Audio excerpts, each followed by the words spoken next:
Le yang, c'est l'énergie masculine, celle de l'action, de la logique, du concret, du mouvement. C'est une polarité dite active. Là où le yin ressent, le yang agit. Là où le yin contemple, le yang construit. La blessure principale du yang, c'est l'abandon.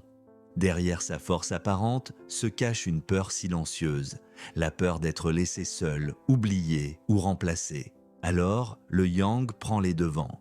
Il agit, il contrôle, il veut tout maîtriser, parce que s'il tient les rênes, il ne risque pas d'être trahi. Une personne de polarité yang est souvent active, organisée et prévoyante. Elle aime diriger, planifier, anticiper. Elle se sent rassurée quand tout est sous contrôle. C'est celle qui dit « Si je ne le fais pas moi-même, personne ne le fera comme il faut ». Elle a tendance à vouloir tout faire, tout prévoir et tout gérer, jusqu'à l'épuisement. Dans le quotidien, le yang pense à tout. Un voyage, il préparera ses valises un mois à l'avance. Il vérifiera les horaires, les papiers, le trajet, le plan B et même le plan C, au cas où. Le yang n'aime pas l'imprévu, ni l'inconfort du « je ne sais pas ». Il préfère le jour à la nuit, le soleil à la lune. Il aime la chaleur, la lumière, la clarté. L'action l'anime, le repos l'agace. Rester sans rien faire, pour lui, c'est presque une punition. Dans les relations, le yang est affirmé, parfois trop. Il n'a pas peur d'entrer dans le conflit pour défendre son point de vue. Il veut que les choses soient dites, réglées, tranchées. Mais derrière cette force, il y a souvent une peur de perdre le lien. Alors, il parle fort pour ne pas qu'on l'oublie. Il agit vite pour ne pas être abandonné. C'est une énergie de protection. Le yang veut prendre soin, aider, guider, être celui ou celle sur qui on peut compter. Mais souvent, il s'oublie.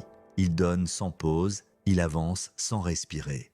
Et un jour, il se réveille fatigué et épuisé de tout porter seul. Sur le plan mental, le yang est logique, structuré, analytique.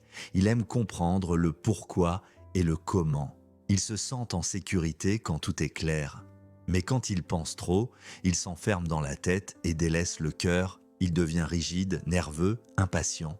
Le trop-plein de yang, c'est la suractivité, le burn-out, la pression constante de devoir être fort. Mais quand il s'équilibre, le yang devient puissant et lumineux. Il agit avec confiance, pas avec peur. Il dirige avec bienveillance, pas avec contrôle. Il devient un bâtisseur conscient, celui qui transforme les rêves du yin en réalité tangible. Le yang équilibré, c'est le soleil qui éclaire sans brûler. Il avance avec courage, mais aussi avec douceur. Le yang n'est pas seulement le feu, c'est la flamme qui éclaire, la force qui agit, la stabilité qui protège. Mais son plus grand apprentissage, c'est d'apprendre à agir sans tout contrôler, à faire sans se perdre et à aimer sans peur d'être abandonné. Quand le yang retrouve son équilibre, il cesse de courir et il commence à vivre. Il devient la lumière stable qui fait briller le monde autour de lui.